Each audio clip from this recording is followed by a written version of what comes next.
Formal and informal Malay. Just like Japanese and Korean, the Malay language also has a formal and informal way of speaking and writing. What are the differences between these two?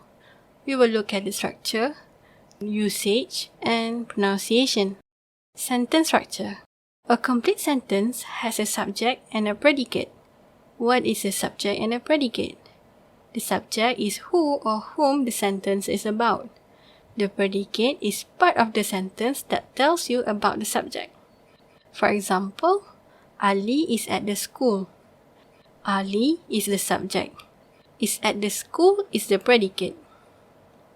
A formal Malay sentence has a subject and a predicate with an appropriate pronoun, while informal Malay tends to drop the subject and affixation. The sentence is rather short and simple. Some long words will be shortened or replaced with the informal lexicon for ease of speaking and writing. Let's look at the sentence example. Ali is at the school. Formal Malay, Ali berada di sekolah. Informal Malay, Ali ada di sekolah. Ali dekat sekolah. Ali kat sekolah. As you can see, the affixation in informal Malay is removed or replaced with the word dekat. Affixation tend to be overwhelming at first, but it shouldn't be the reason to skip it. It is a misconception for beginners to run away from affixation just because the aim is to learn informal Malay. For example, the word ada.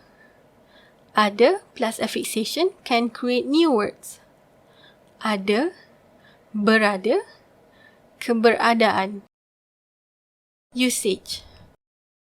Formal Malay calls for a formal situation, for example, business email, academic writing, court hearing, and police report. Whereas informal Malay is for everyday conversation, personal email, social media, and advertising. Pronunciation. Sometimes you may hear the word is being pronounced differently, even though the spelling is the same. For example, bagaimana, bagaimana, saya, saya, dia, dia, kita, kita. This is baku pronunciation and this is common pronunciation.